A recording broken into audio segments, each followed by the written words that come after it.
Anson. I had it on mute. Okay. Oh, I was on mute. Good evening. For those of you on the Zoom call, we're going to wait just a few minutes since it's not quite 6 o'clock. You can probably see all of us here. And we'll do introductions in a moment. Can you just quickly confirm that you can actually hear us? Yes, Kent Vanderkamp can hear you. Great, thank you.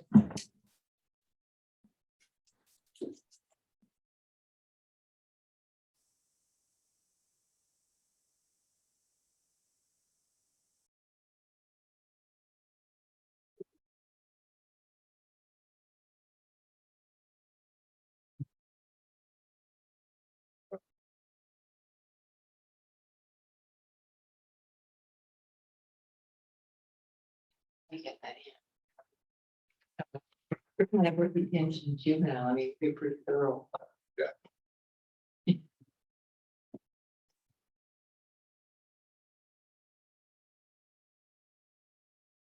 You're purple. I am purple. You're very purple. I had I had real red meeting today. Very good. I like that. Well, I'm a leader of our local chapter, so. Oh, you are? Thanks. Oh, good for you. Yeah, there's 40 chapters across the United States. And there's 4 in Oregon, 2 in Washington, I think 2 in California, and they're all over the place. We're just all about protection of public lands. Right. Yeah. But yeah, this was my back to back today. Good. Are you going to try and protect that big swath of forest on the west side? How it's for sale now? I'm not involved in that specific thing, but there's a group that is. Yeah. And I'm sure Land Watch, I think. we partner with Land Watch and Onda and Oregon Wild and yeah. Good. Good. So that's what I do, Jessica. But I'm retired. That's great. You got one, right? Yeah. Yeah. Sure, Colorado, but you're still busy. You gotta get that out there. Stayed home for the holidays, hibernated, now I'm behind. 3, You drive most of the time over 4. there? We've only got 4. No, 5. Takes because almost as Dr. long Anson- to fly. Oh, really? Okay, we got Time you lay over. got Anson, me. Me, Dustin and You. Yeah. Hunter's not here. Isn't here. Gary's not here. But we have 4, 2, 4, 5 out of 7. Oh, I get that. Never sounds good.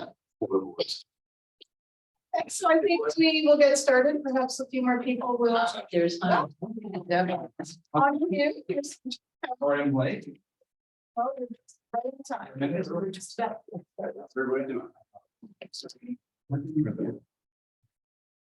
This is the 6th. No, this is the 6th meeting of the Cannabis Advisory Panel. We do have an agenda established by our wonderful group of people and supporters, Jen and Eric. I'd like first to start with introductions all the way around. We do have some guests here tonight. Why don't we start with? Hello, I'm Jessica Jack. I am the program manager for our prevention and health promotion program at Deschutes County Health Services. And I'm joined by. I'm Karen Ard. I am tobacco prevention coordinator here at Deschutes County. My name is Ben Evans. I'm a senior at Summit High School and I'm an intern for the Deschutes County Public Health Services and just like mental health regarding substance abuse and mental health. And yeah. I'm Caroline Hicks. I'm a sophomore at Summit and I'm a TCHA intern. Great, thank you. Thanks for coming. Gary Braceland, advisory panel member, economic development seat, different business. Thank you.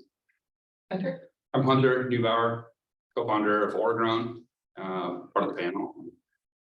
Yeah, happy to be here. Thank you. Detective Dustin Miller with the Deschutes County Sheriff's Office, part of the panel. Thank you. Mary Fleischman, part of the panel. Thank you. Jen Patterson, Deschutes County Strategic Initiatives Manager. Thank you. I'm Eric Crop of Deschutes County, Deputy County Administrator. And I'm Liz Latachinsky, Chair of the Cannabis Advisory Panel. Thank you for being here tonight. First order of, oh, I'm sorry, yes, the two people on Zoom. Thank you, Jen. My name is Ken Vanderkamp. I am the Sergeant with Central Oregon Drug Enforcement. Thank you for being here. Dr. Andrew Austin, member of the panel. Thank you. Thank you very much. Okay, with that, first order of business is to approve the minutes. Do I have a motion to approve, or first, is there any discussion regarding the minutes of our October meeting? I'll make a motion to approve. Thank you. Do we have a second? Mary seconds. All in favor of approving the minutes? Aye. Aye. Any Aye. opposed? No opposed. Thank you very much. With that, I will turn it over to you and your team. Okay. Thank you. We do have a PowerPoint slide that those of you that were in the room would have slides at the back. Hello. And I'm hoping, are we sharing the screen? Yeah. So that are- Okay, great. The greatest visions of far away. Can't see you, but I see you. And then we have like a chair on it. Do you want the? It's right there.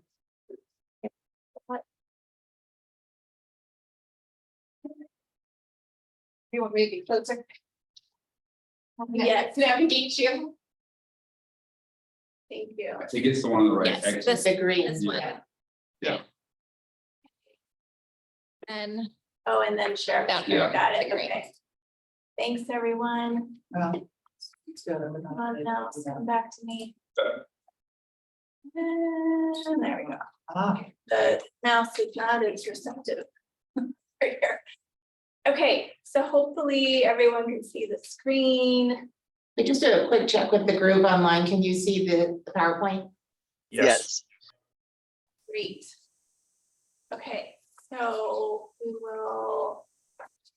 Is there a way? I'm trying to think to get the. oh, you may be able to. Greg.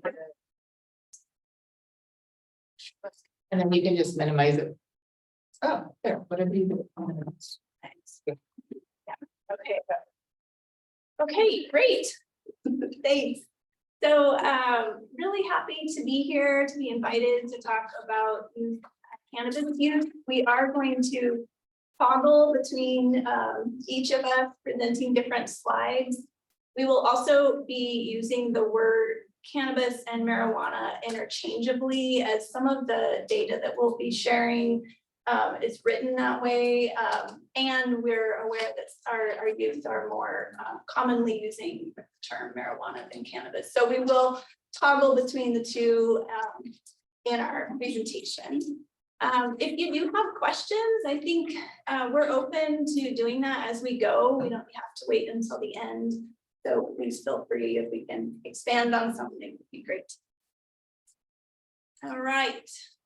What we are going over today are these topics, and ultimately we're hoping to give you a little greater sense of what prevention is, what it looks like in Deschutes County, and some of the things that we're doing. We're going to spend a lot of time, more time on data, kind of building that case, so to speak, just because the data does a really good job of identifying where our risk and protective factors are in Deschutes County for youth use. And then again, please ask questions as we move along.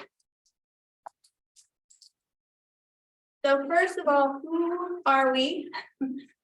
Besides our names, I wanted just to draw your attention to our team in particular. We're all representing the prevention and health promotion big team, but we are all on the substance misuse prevention team. And our prevention and health promotion section is made up of 3 areas. So in addition to substance misuse prevention, we have a school-based focused prevention team and a mental health promotion and suicide prevention team. And while those are separate teams, they do interchangeably, really work together as many of our risk and protective factors coincide and are similar. So it makes sense for us to have overlap. We are a team that sits within health services, or excuse me, the public health division, and public health sits within health services as a department, one of many departments across the county. So what guides our work? And I would, as these next few slides, as I speak to them, they really are referencing substance misuse prevention, not necessarily cannabis focus in general. When we focus on youth substance misuse prevention, it really is with an eye toward all substances, because we know that if we are successful in addressing all of them, that it's less about the individual substance and it is more about teaching skills and knowledge and creating a supportive environment around that. So hopefully that will make more sense as we move along. I wanted to share this particular slide because it is more often than not that people will talk about prevention, but really be speaking about treatment. And so if you want to tickle my itch, that will be one way to do that. And I really just wanted to underscore that there's a continuum, and a very important continuum of care that involves promotion and prevention, as you see on the left, and is complemented by treatment and recovery. And we really do need all of these areas. So what we'll be focusing on is promotion and prevention today. And we could spend probably 4 hours talking about this one slide, but that's all I'll give you unless you have questions. Another model that really guides our work is just acknowledging that our individual behavior, the things that we know and we learn, is very much influenced by our external environment. So that those multiple layers of influence are represented in this particular model. So as an individual, we are influenced by our family, our friends, our school structure, maybe our faith, church, our workplace, as well as the policies and that are in place in our community. So when we think about prevention, we really are needing to take into account individual strategies as well as strategies that affect those multiple spheres of influence. This slide has a lot of information on it, but what I wanted to hone in on is the terminology of risk and protective factors, and that these are some guiding principles that help us understand what risks we have for an individual, what risks we have in a community, and what protective factors we have in a community. So risk factors are predictive of these are actually just a subset of the risk and protective factors that are present, but I wanted to highlight some of the more prominent ones that are known for adolescent drug use. And on the risk factors side, we're looking at, what age is the substance starting to be used, what types of parental approval are there or not with regard to substance use. One that Ben is going to highlight a little bit later is the perception of harm. So how harmful does a youth consider a particular substance weighs into how they might perceive it and therefore use or not use. Protective factors are those things that buffer against risk factors. So one of the really I think important things to remember is that someone might have a very strong list, be influenced by all of those risk factors that you see on that screen. But if they have strong protective factors, that does not mean that they will be a substance user. So I think that brings a level of hope to the work. It's areas that we can zone in on when we're working with our community. In particular, I'm thinking of teachers when we're interacting with them, that they know that a protective factor is building that strong connection with youth in the school environment. That goes a long way. So really, that brings a side of hope that I think is important. So are you saying like users or abusers? Difference. Can you expand? Well, I mean, you'll have the youth that will occasionally use, and then you'll have the kids that are always using. So this is talking about, let me ease into that and you tell me if I'm answering your question. So this is referencing both, I think, if I'm understanding your question correctly, that really that we're likely to see the risk factors present in either in either situation with someone who is experimenting or someone who has more persistent use that is diagnosed. Okay. Is that That's good. okay? And I would think, sorry about that, I would think that if someone who's toying with this, just starting, if they've got a lot of the protective factors around them, that may encourage them not to. Correct. Then, yeah, okay. Yes. Yeah, and it's also very helpful for not even starting. Yeah, well, right, So- right, if you're well into it and, yeah. Correct. Okay, so a little on health implications. Why no use? Why do we say no use for adolescents? And I suspect that many of you already know these things, but I just wanted to highlight them. In particular, we know that youth who use cannabis before 18 years of age are more likely to develop a cannabis use disorder. So if we can be preventative and delay the start of use, and preferably to a legal age when one might choose to use a substance, that we know that they're going to be less likely to be dependent on that. So that's really what we're striving for. We know that an adolescent brain is more susceptible to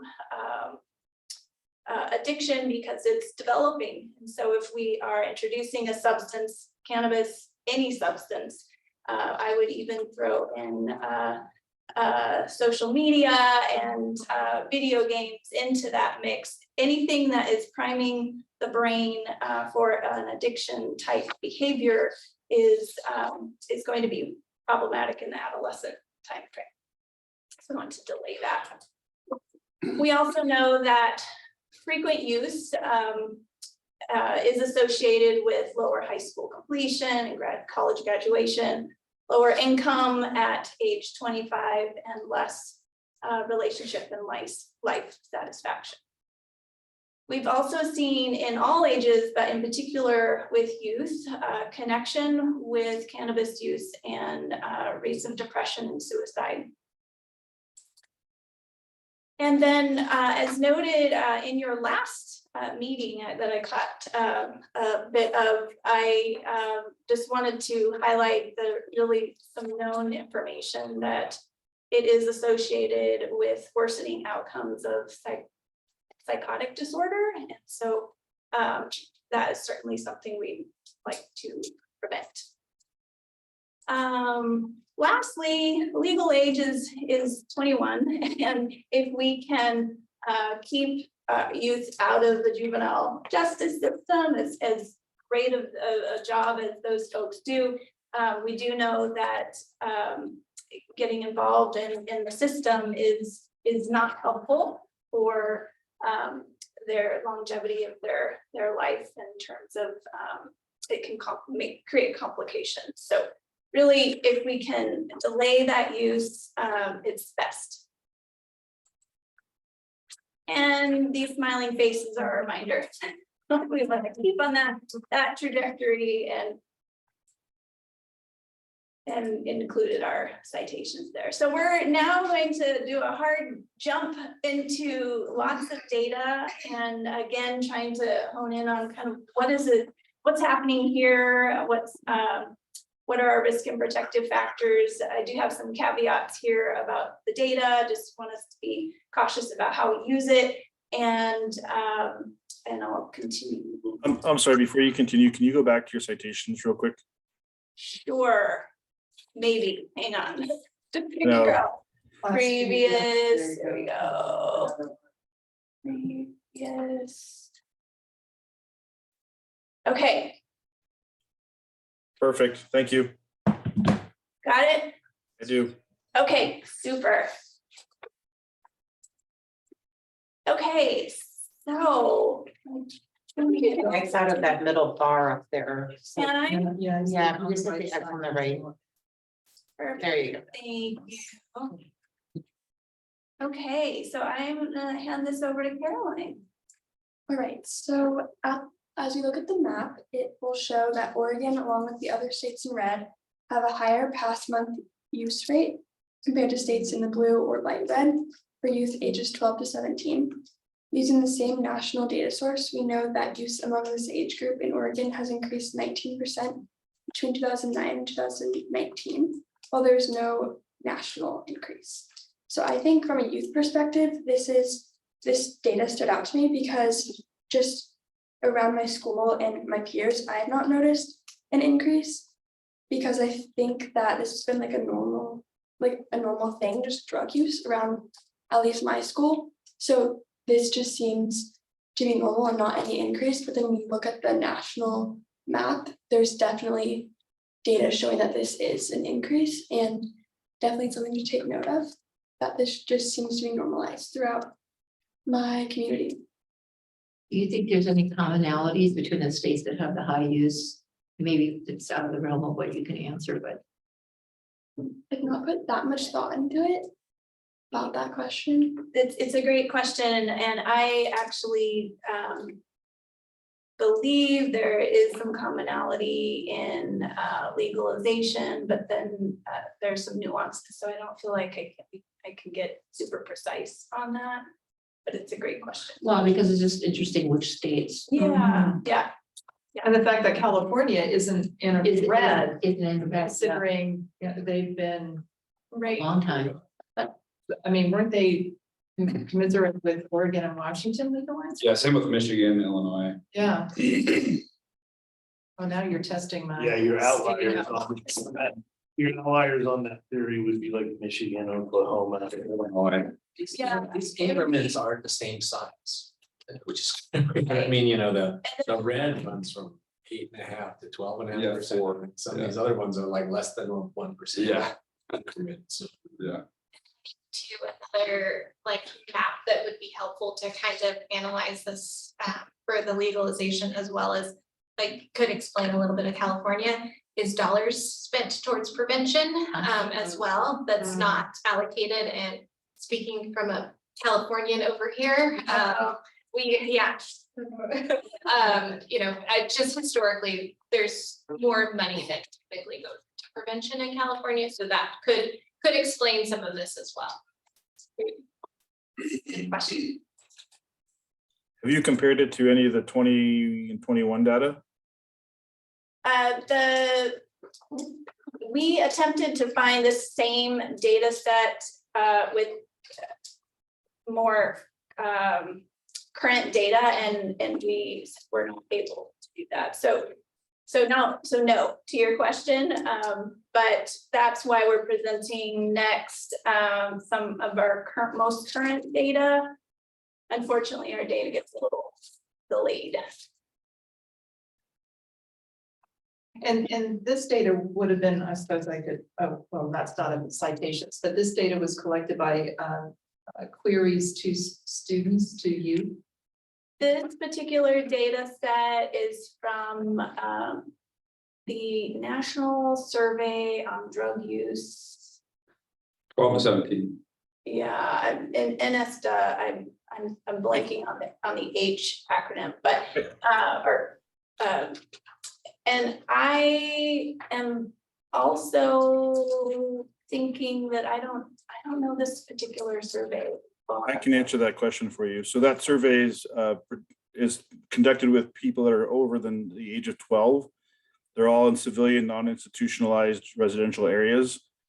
The survey is mostly residential households and people that are in non-institutional group quarters like shelters, boarding houses, college dorms, immigration camps, halfway houses, etc., and civilians on military bases. So it does not include people that are experiencing homelessness that do not use shelters, so they have to be sheltered for the survey. It does not survey active military personnel or people that are in institutions like jails, nursing homes, mental health facilities, and long-term care hospitals. So it's mostly residential-ish. And are the respondents then the youth age 12 to 17, or is it households that are responding? Good question. The population that was selected is people aged 12 or older. So they don't really break it down from youth to adults in the data tables. And I believe can answer that survey is done at schools every year. What's And that? the survey is done in the schools every year. No, but our next slide is, Yes, yes, okay. that one I can speak a little more Okay. about. And thank you for, I believe it was Kent who expanded on that. Sure. So we're transitioning to a different data set, and this is the most current data that we have from Deschutes County students. It's a survey that is collected every 2 years. So 2022 survey data collection has happened. We just don't have the results yet. Hoping that will come in the spring, and will be really interesting because, as you are all likely aware, 2020 was a year of home school, virtual learning, and we know nationally that use by youth was reporting low during that time. So it'll be interesting to see what shifts that we have. So about 505 students, 11th graders in particular, are the next few slides that we'll be focusing on.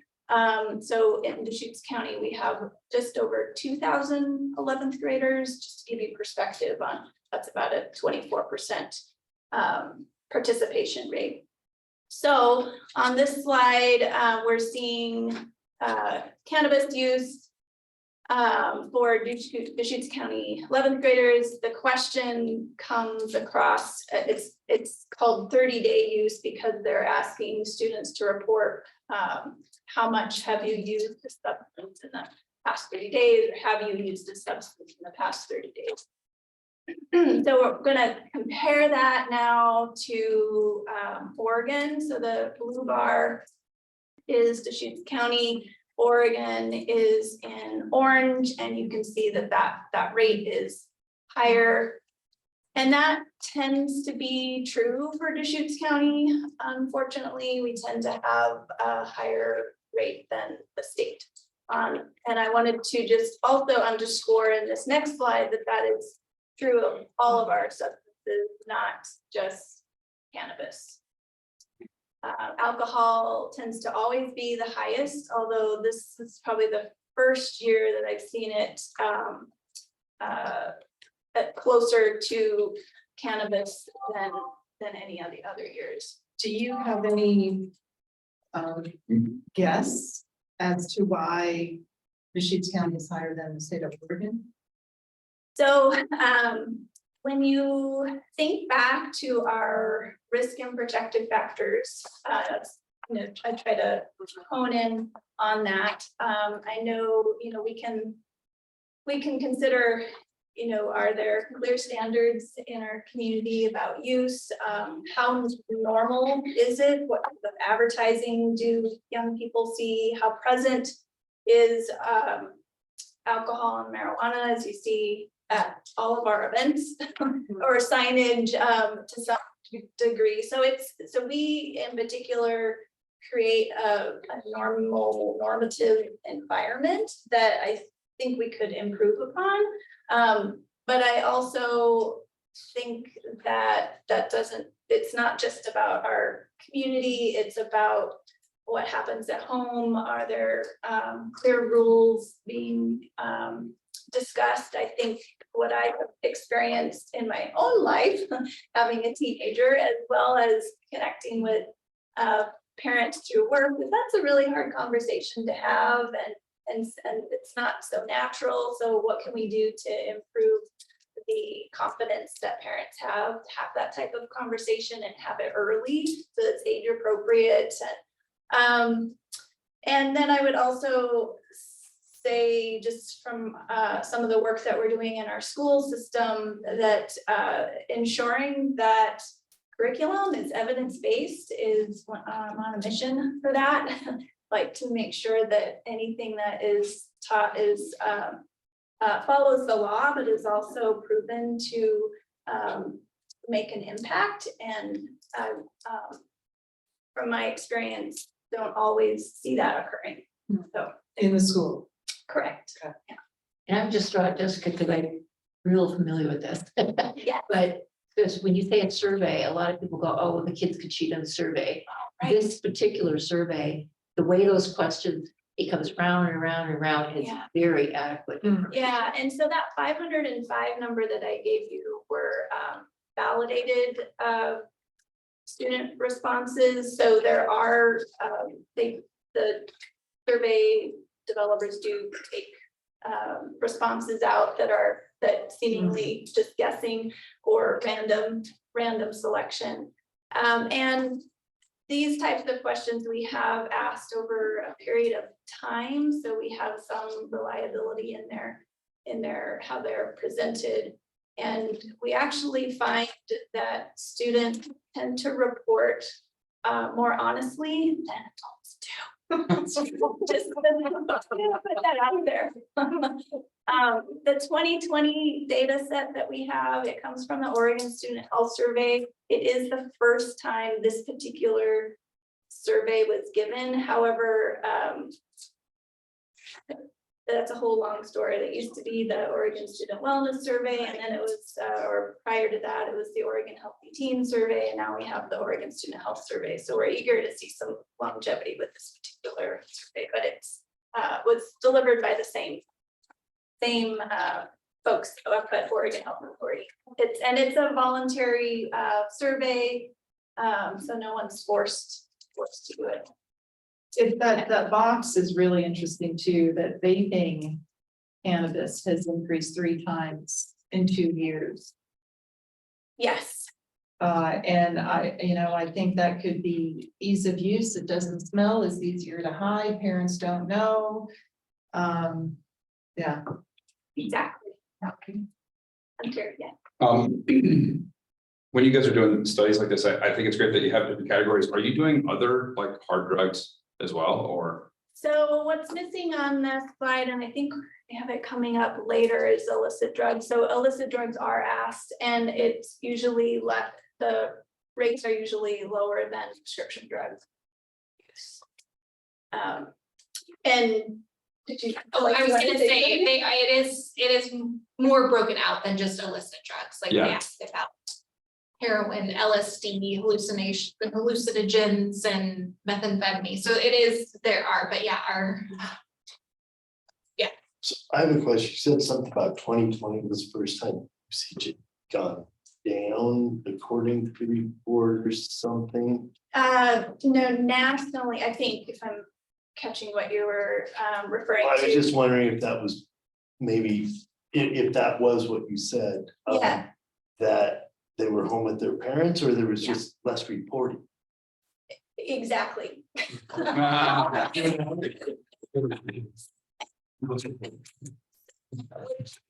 Maybe more oversight or less oversight, maybe less access to peers, like, yeah. Yes, and school. Yeah. Lockdown in 2020. Yeah. It was hard to get out of the house. I felt like a fugitive the first time I went driving. Yeah, So- yeah, it's really interesting, and so I do think we're in an era of learning. Yeah. Yeah. What will the 22 numbers be? So hopefully this spring, Okay. like it should be soon, and I got a special request into the state to have our own, we like to work with our own data, so I'm Good. hoping to get access to that, To the raw. to the raw data. So you can slice it. Yeah. Yeah. I'm sure our group would appreciate hearing an update on the Yes. 22 Yeah. numbers, yeah. Happy to come back or send you the link. And I'm gonna hand it over to Ben. Yeah, so when 11th graders told us what age they first tried marijuana, we saw that it was about 1 in 5 kids in Deschutes County reporting to use cannabis 14 years or younger. And I just found this interesting because a lot of kids or peers that I knew in middle school who were like, I went to a smaller middle school, but I was obviously friends with kids who went to bigger schools, and those kids who were smoking, obviously younger than age 14, a lot of them I know are still smoking now, and whether that's once a week, twice a week, or once or twice a day and addicted. I just found that really just interesting how just like there was clearly a trend, the younger that these peers started, they're still heavily using some of them. And the younger that all of them discovered pot, I think that the greater risk of getting addicted, not only in high school, but obviously pot is also a gateway to other harder substances. And so I feel like any way we can just limit younger's access to marijuana is just positive. And how do you think they're getting access to it? Friends, parents, I know like some, like if parents smoke weed in the house, they could totally get it from them. And going back to like risk and protective factors, like a protective factor could be like a parent might think that they're being protective by offering their kid cannabis like in like a safe environment, but then once they've tried it and maybe they get it from a friend, then it could trickle outwards and more into more of like a risk. Right. I mean, I think the legal cannabis industry is doing a great job with the packaging, checking IDs, verifying. So the legal side, I think, is doing the work that needs to be done. It's the black market. It's the black market. Yeah, Yeah, so that's a and risk factor. Yeah, okay. Yeah, and I was gonna say this a little bit later, but I'll bring it up now since we're talking about it. Nationally, the top 3 sources of youth accessing marijuana are by a friend, bought from a friend, or given for free, or from a drug dealer or a stranger. Locally, we did some focus groups with our local students, and those things that were mentioned were persons over the age of the legal age, parents are stealing it from home. So to those of you in school, do you see it around you? Do you know a lot of kids that are trying or using or? yeah, I mean, I feel like most of the time it's in the bathroom or at lunch. And how are they consuming They pens, they don't smell, they're easy to Yeah. access for like a number of reasons. Cause like, I mean, if you smoke like a real joint, like that's gonna smell, especially in the bathroom, which is kind of Right. like, And all over your clothes. Right. yeah, you're gonna walk into class. So like, I think that it's just the easiest. And edibles, are those being consumed or? Um, Of course, those take a little longer. Well, that might transition us. How about Okay, sorry. the great question and. Good segue. I looked ahead. So we did provide data for 11th graders that reported use of cannabis, what type they or how they used it. So the majority of students smoked it. So that includes in a joint, a bong, pipe, blunt, some sort of rolled device. And then 47% vaporized it. So that includes out of a vape pen. We also have eating it, so a cookie, a gummy, candy, drinking it in some liquid form of like product, not the actual liquid of, juice of it, but like, soda or something of that nature, and then dabbing it, and then some form of other use that wasn't identified, but as a selection. We are seeing that this smoking it is the most utilized.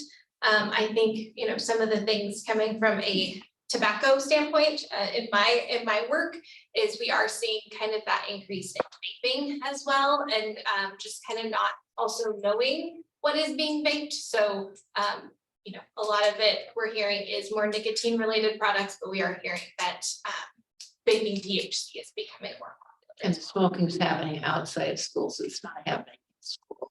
Oh, I bet it's happening in school. That, I don't know. Or as you say. I definitely think it's happening in schools. We have, working in the school district, you hear about children getting in trouble all the time. And we are constantly monitoring bathroom time now. And there's even school districts like Culver that are putting in special systems to detect vapors in bathrooms. Vapors in bathroom, not Yeah. smoke. Oh, interesting. Yeah, there was like a huge, the juuling thing Yeah. was, Right. schools across the country just couldn't even get a wrap around kids vaping everywhere. Right. It was just rampant. So you can do this. And Yeah. Yeah. The statistic that surprised me a few slides earlier when you're comparing. I believe it was alcohol, all the different substances, and everything within Deschutes County was about double of state average. But, and I think somebody pointed out the increase in vaping, but cigarettes was 4 times the state average. It's kind of crazy. So, Interesting. That was, Right. it's 3 to 8.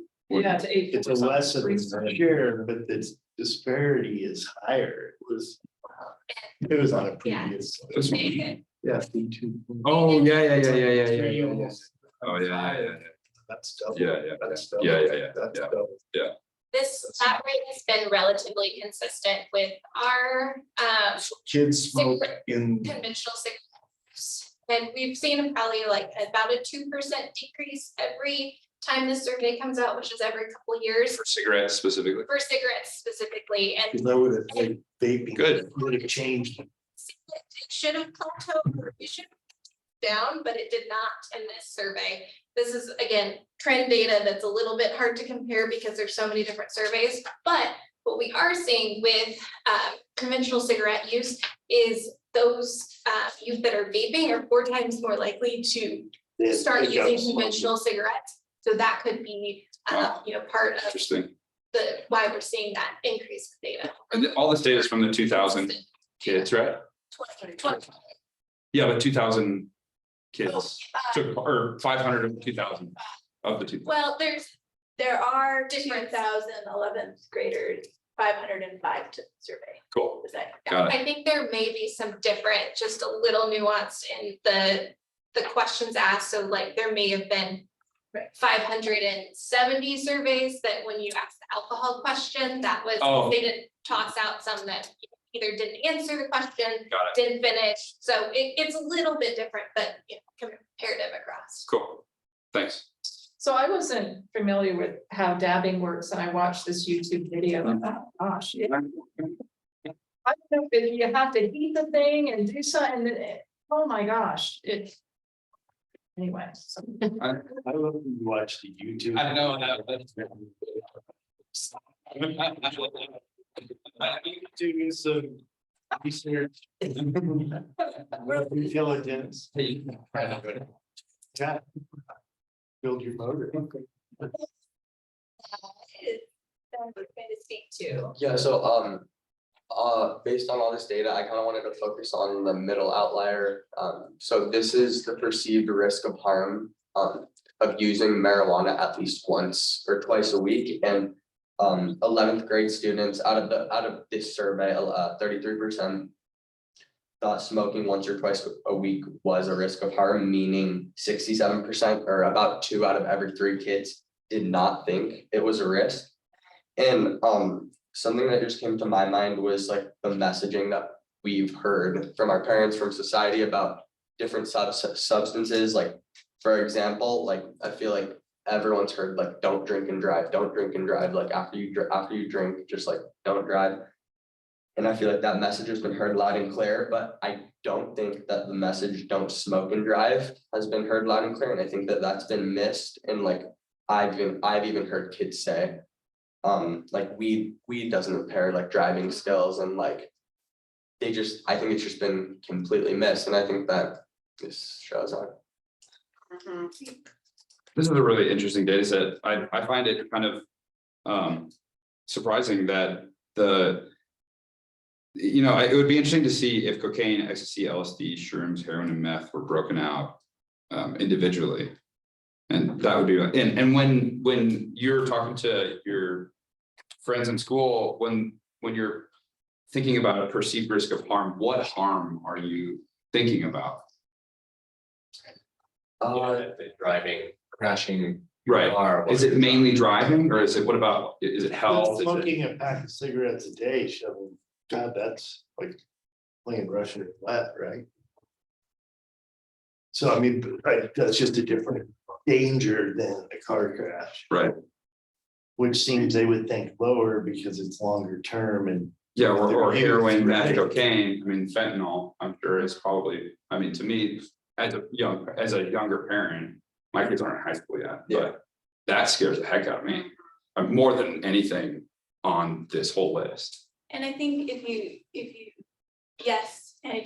think about the red flags that are raised around these various topics, I mean, you kind of start to develop a picture of how our community intentionally or unintentionally sends a message to our young people about what's risky and what isn't.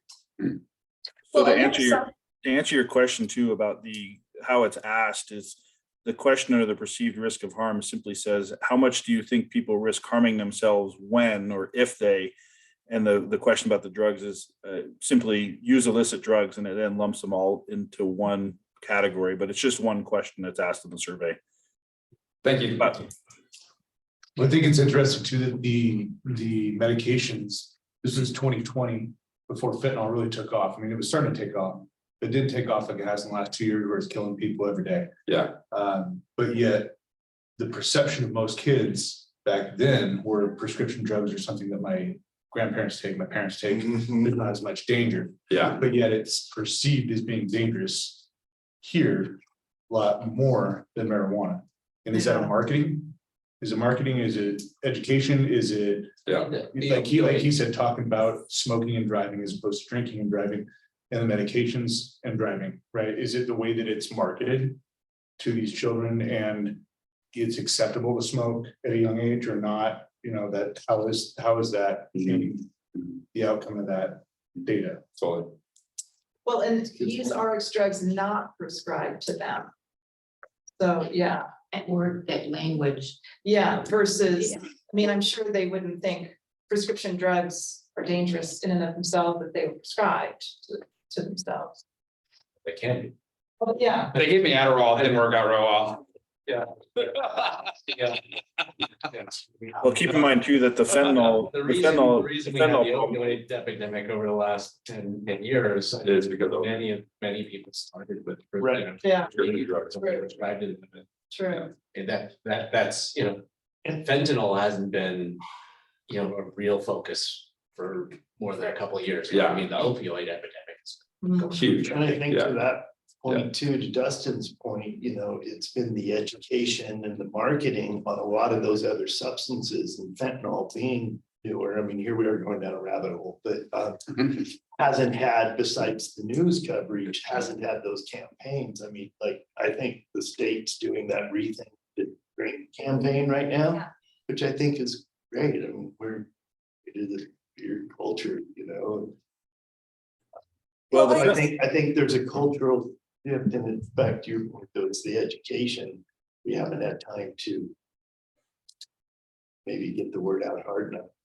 Well, the fentanyl issue too, keep in mind, is it's been here for 10 years. We've had problems with it on and off for quite a while, but I think what we're seeing a lot more of the overdoses and the deaths is because people are taking pills thinking that they're prescription medication and they're not.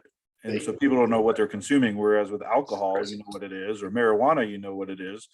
But with fentanyl right now, there's a lot of poisonings that are occurring because people think it's a prescription medication. It's either their a Xanax bar or ADHD medication or an Oxycontin. And so it's disguised. And that's what's, I think, really causing this epidemic now is the demographic of our victims in the fentanyl world range from 12-year-olds to 70-year-olds because they think they're getting a good deal on prescription medication on the internet, or they see the markings on the pill and they think it's a safe pill, and it's not.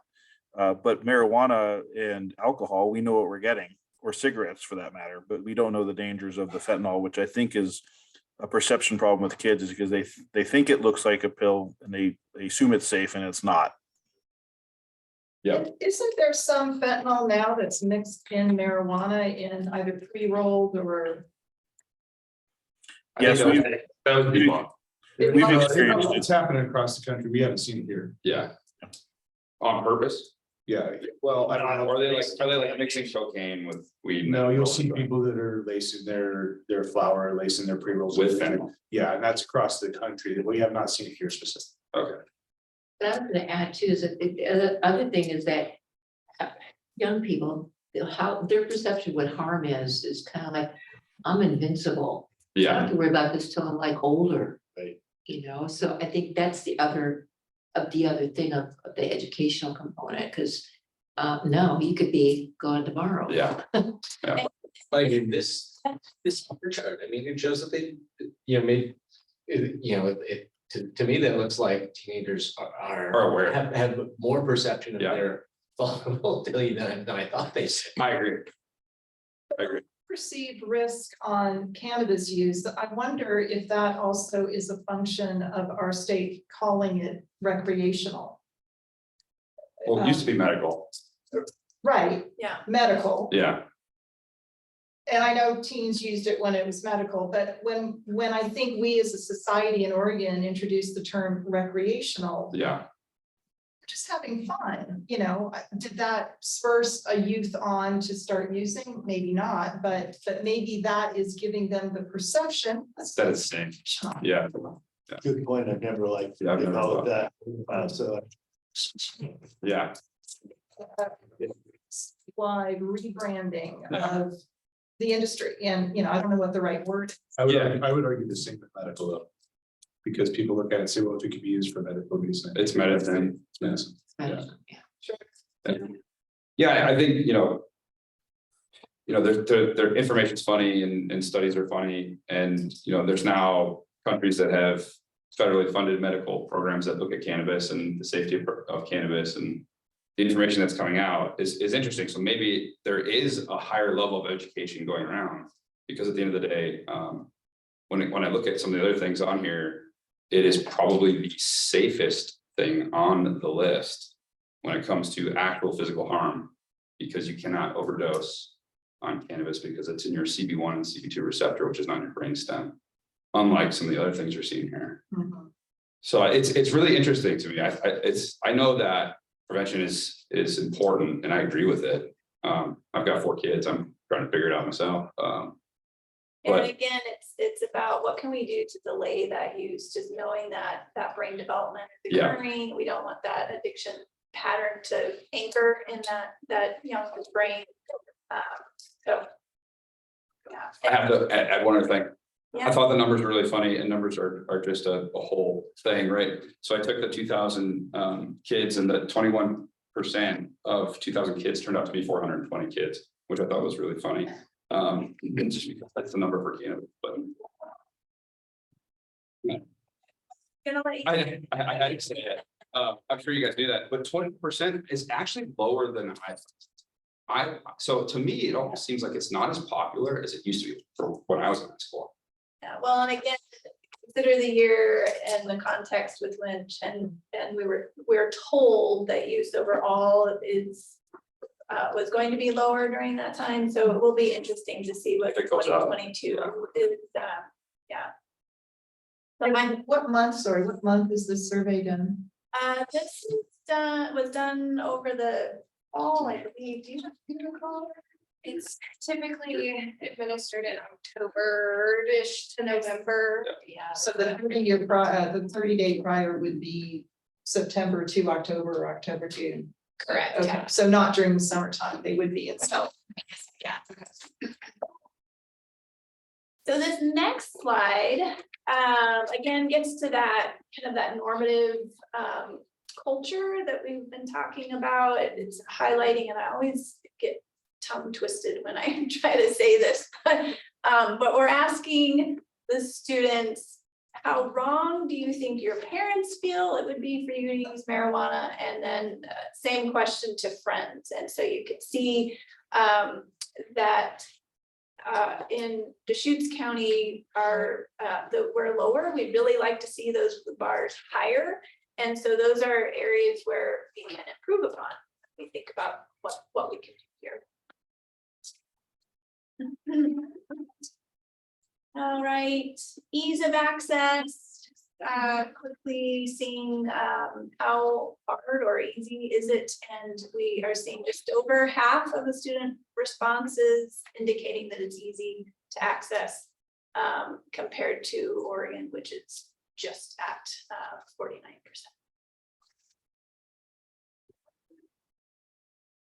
Okay, data set shift. We are moving from the Oregon Student Health Survey 2020 to above which is self-reported information. This data slide represents actual treatment data, specifically from Deschutes County Health Services Behavioral Health. I also consulted some of our other adolescent treatment providers in the community, and the data really looks very similar. So what we're looking at on the left-hand side, the blue side, is make sure I say this right, of anyone who was age 19 and under type of drug they were in treatment for. So the specific disorder, substance use disorder they were being seen for. So we can see that cannabis is the highest at 61%. On the right side, the orange bars represent all of our treatments for cannabis in particular and the age breakdown. And so again, you can see it's that adolescent population that is really being influenced and challenged by cannabis use. Another interesting point is if you switch to, these same charts 20 years and older, it all becomes alcohol. So alcohol is really the highest drug of folks who are engaged in treatment for 20 years and older, and 19 and younger is cannabis. So that chart on the left, the blue bars for 20 years and older, it would be alcohol. Correct. I mean, the other As thing, I kind of picked up from the last meeting is the ages that are in this category would be subject to it because of intervention with law, correct? Not all. I mean, some people go to treatment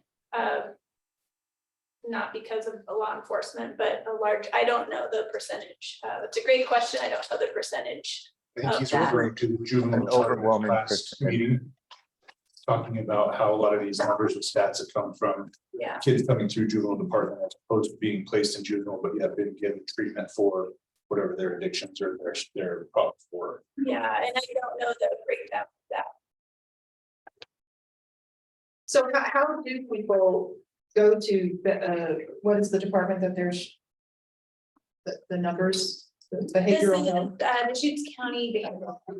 So individuals would go there for whatever reason, either self checking in someone's bringing them there, law enforcement, parent, somebody else, is that right? Okay. Which is interesting because last meeting we had the discussion for the juvenile department was education of consequence. And then you look at the last slide where they think marijuana is no consequence, but yet you look at this slide and marijuana is the #1 consequence. There's gotta be from getting busted, right? Right. So one of the It's the criminal system. programs that our team has started that I was going to reflect on toward the end here, but I'll throw it in now. It's called Upshift. It's all of a sudden kind of laughs. Upshift is an effort that we have started within all of our school districts to provide an alternative to suspension. So for a drug or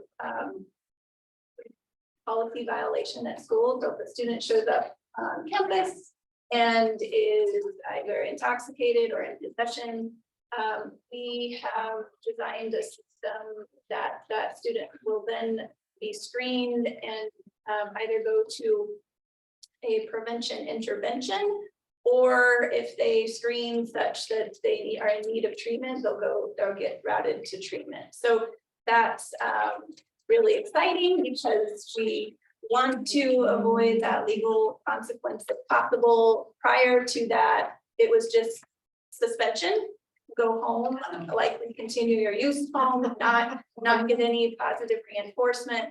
And so we're really encouraged by that shift. And to the extent that we are hoping that it's not just a student who gets caught, but that we can shift to parents referring to that program, teachers referring to that program, law enforcement, and in fact, with Pine, we're piloting that with the school resource officer who comes into contact with youth who would otherwise get an MIP or some other violation. He's routing them directly to Upshift. Well, I think that goes to that number 2, right? You're giving them the opportunity to take a prevention class as opposed to get in trouble. So you say, yeah, is it law enforcement or is it the actual getting caught? Yes, it's getting caught, but they're choosing to go the rehabilitation route, and what they're getting caught for, the numbers are showing is cannabis. Yeah, and we hope. That's interesting. So the reality is we should see an increase if we're improving upon that. So. Yeah. I feel like that if these numbers reflect that current ability to decide instead of getting suspended, I'm going to go to treatment, would inflate numbers because it's a lot easier to hide alcohol in a water bottle or something rather than a vape pen in your backpack or getting caught with it in the bathroom. So that is also interesting to see. Yeah, and as we saw on the slide prior, alcohol is higher than cannabis in terms of youth reporting drug use. I have one question for you on the treatment side, maybe you don't know and you're hoping like the rest of us, but do you have any insight to funding from the state? All the tax dollars that cannabis creates that Measure 110 took away from a lot of the communities and put into treatment. I believe 80% of cannabis taxes now go towards this treatment pool because of Measure 110. But we haven't seen anything happen. And last I heard a year ago, there was $180 million sitting in the state to deploy for treatment. Is there any insight or hope that this impacts? So if I can speak, do you want to speak to it? Because I feel like I know this much. So I'll just say that, locally, I know Deschutes County is pivoting and using those $110 around the burn grant process. And I would describe that as a strong response to overdose and ensuring. Treatment centers have been a long waiting line for a long time, from my understanding, that they're not there to help when needed. And yeah, I just hope that we can make an impact with that money someday. Measure 110 was passed in November 2020. And it took the state until basically this fall, 2 months ago, to start to deploy the treatment money. which is a lot going on at the Oregon Health. Authority, right? But, you know, there are a lot of people who are really eager to write Measure 110 off. Yeah. And say it was a failure, but you know, if a major component of it is They can implement that. increased treatment capacity and it didn't really get going until a few weeks ago. Yeah. I think it's premature to say that Measure 110. We do know that, you know, by decriminalizing possession of small amounts of substances, one of the mechanisms to drive people to go to treatment is compromised. Like, you know, we need some other kind of intervention mechanism to push people to go to treatment. But but you know, without the additional treatment capacity that we will hopefully be getting. But there is a plan in place and we're actually seeing funds deployed. I Yes. understood that there were. Maybe There were 6 existing centers that got funding, but I mean, existing, okay, so maybe they. It's not that there's no treatment capacity in Yeah. it's that this will be, it's just like a surge in treatment capacity. Right. And you know, alcohol is our biggest problem. It's not, these are treatment facilities that are not focused on alcohol. Well, you need the people to be willing to go to the treatment where, I mean, there we needs to be more have team. lowered 110's citations down to $40. There's no. There's no stick. And the reason, and at first it was supposed to be $110 or $100 right in there that they would go, but that nobody was showing up. And the consensus originally was that they weren't paying it because they couldn't afford it, so it's lowered to 50 or to 40. But then the problem is that there's still nobody walking in the doors. I am sorry, I can't speak to that, but I do know people who can. So if you want, Yeah, I think so. if you want a future speaker recommendation, I can provide that to you.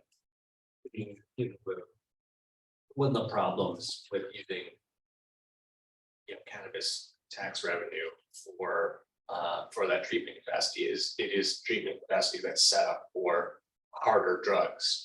So I mean, you know, there's a disconnect now between the, you know, generating tax revenue from cannabis and actually using it for cannabis prevention and treatment instead of schools.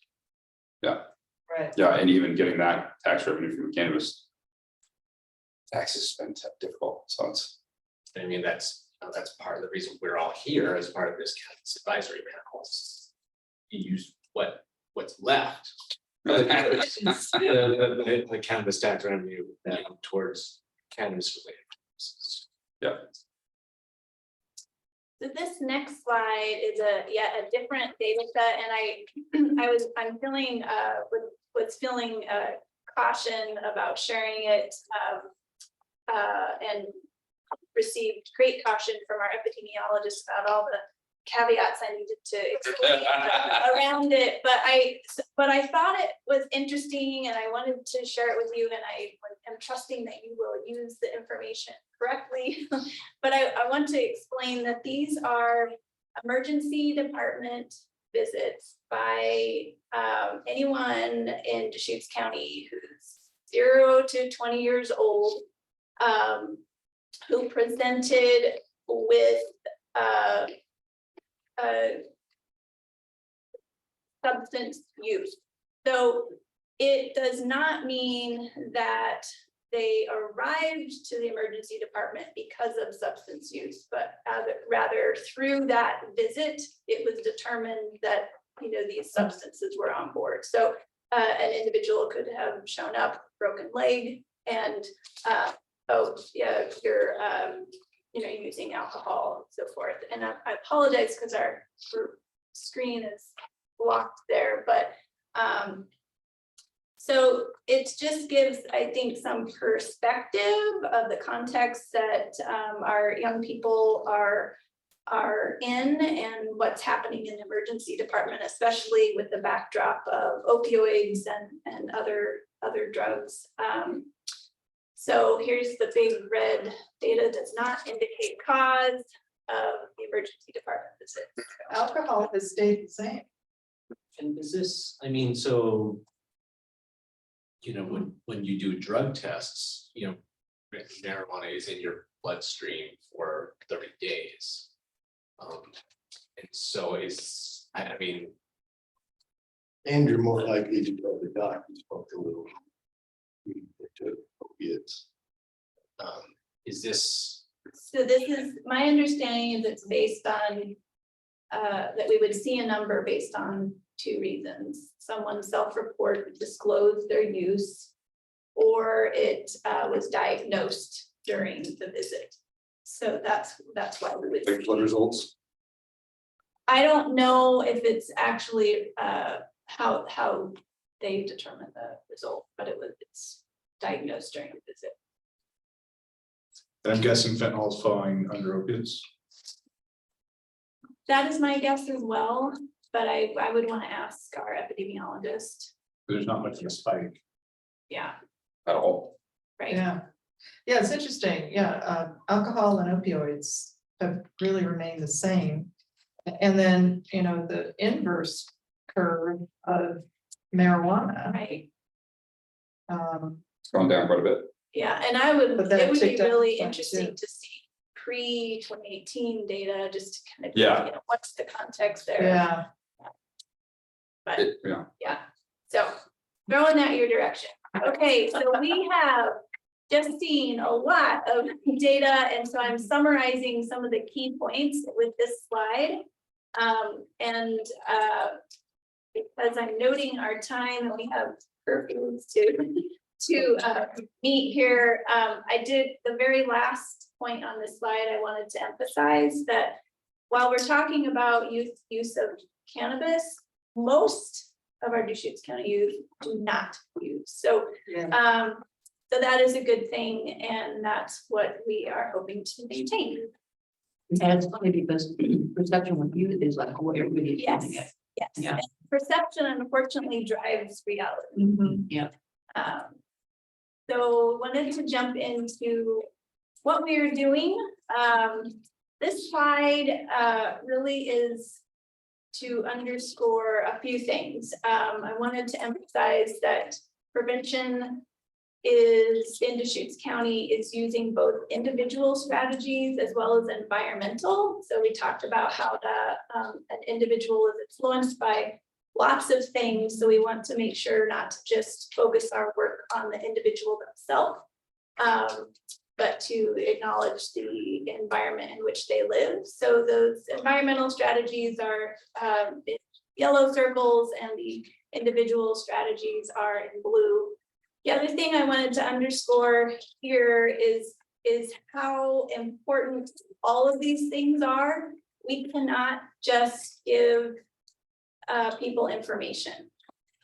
Information is not sufficient enough to change behavior. We need multiple points of impact to make that, reinforce that change. I also wanted to share that prevention can be somewhat of an invisible field of work. So we are constantly involved in many, many things that you might not ever know. So we review curriculum for schools, we review presenters, and help design concepts and messaging that's all in line with evidence-based practices. We developed the Upshift program, which we want, you know, all 3 school districts have adopted, but we don't necessarily, Deschutes County prevention isn't necessarily out there saying we did this, because we want the community to embrace the work and to own it and have it be a part of our community comprehensive approach. So it can also often be very visible, hard to see, and therefore hard to measure. In this slide, we're highlighting a few things that we have maybe more visibility with in terms of branding. But by and large, our focus efforts are in the school setting and in the healthcare setting. And we have, as you have noticed, some youth advocates. We have 6 high school student interns, 3 who work on our mental health promotion and suicide prevention side of the work, and 3 who work in substance misuse. Thank you so much, Caroline and Ben. And so there's a lot of good stuff here, and I wondered, I know you have to go shortly, but do you want to talk about TCHA, which is Teen Community Health Advocates, real quick? Yeah, so the main reason why, or one of the reasons why I got into this was just because there's just such a big problem among adolescents and substance use and abuse. And like, I know people whose lives have gotten taken over by, I know we mainly been using cannabis, but like nicotine as well, and been like a gateway into this harder drugs. But I just wanted to give perspective, like I kind of we are today, and like make an impact in whatever way I can. And so Like Ben said, I've definitely been surrounded by a lot of teen substance use, and I think being a part of this has opened my eyes to a lot more data and other stuff that I didn't know before doing this. And hoping that I can make an impact and take my education and hopefully prevent the teen substance use. That's great. Thank you. Thank you for doing So, what you're doing. based on your guys' opinions, because you guys are in the schools and you guys are that age, and you guys are around it every day, and your friends do it. Your associates do it, you see it all over. What are the biggest deterrents? Are the deterrents enforcement? Are the deterrents support and education? Are the deterrents resources and friendships to keep you out of those positions? What are the deterrents? deterrence, what? What things you can do? Discourage people. I mean, me personally, sports, just having stuff to do, like being involved in extracurricular activities. It's the kids I know who have all this free time, and whether they just start experimenting, it's normally not on their own, but like they find some other friends who also have a bunch of free time, and then they just start experimenting, and it normally goes downhill from there. But yeah, I'd say extracurriculars for sure. So I have kids in high school and they are very involved in sports. And one of the biggest deterrents for them is keeping them busy and giving them self-satisfaction and feeling like they're doing well in life, that they don't need to fall back on some of these things that fill the void, right? Another big encouragement to them is the possibility of consequence, get kicked off the team if they get caught. Does consequence fall more on that, or is it peer pressure, or is it self, gratification? Where do you guys feel you are in that? I mean, you mentioned sports being a big part of it. Like for me personally, I can't really like speak on my teammates, but I don't think consequence is necessarily a big factor for them, because I mean, when you're in a house and you're secluded, like no one's gonna find out. So like I feel like that's not as big as a factor as like this is gonna like impact my performance next game. So like I think I don't think consequences like for the kids, for like the athletes who do it, like they're not doing it every day. So I think that like for those kids who are doing it every once in a while for fun, it's just like it's not like consequences and the thing that's holding them back. I would say maybe sometimes like your parents though, like consequences through that. I wouldn't say I notice people feeling consequences through sports, but I definitely think dependent on like your family. If someone comes from a family who's like the substance use is talked about and open, that might be like some sort of open communication they can have with their family. Whereas if it's not talked about, that might be something they want to experience and like not want to tell their parents about, which I think is a big thing. Whereas having that open communication and talking about the consequences is an impact. And that's something I think we need to go. Thank you, Ben. Yeah, of course. Thank you for being. Yeah, of course. Thank you guys. Thanks.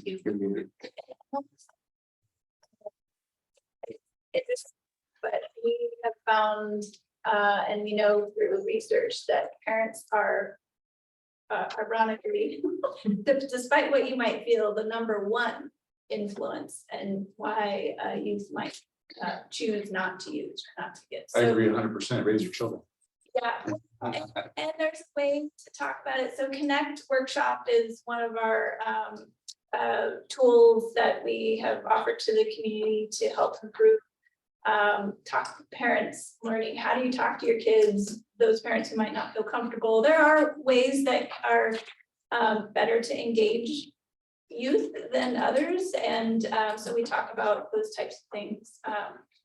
And in fact, I wanted to get to this next slide, which is connected to the cannabis tax revenue with a hearty thank you, because I don't know if you all realize, but your recommendation that went forward to the budget committee and the Board of County Commissioners approved allocation of some resources to our team to develop some community awareness. And I wanted to share that we are in the process of developing and launching 3 to 4 ads starting in February that will be focused specifically on parents and encouraging talking to your kids, drawing those ads will draw connection to our Shared Future Coalition website and encourage the Connect workshop participation, or just review the tools and resources that we have to help with that conversation.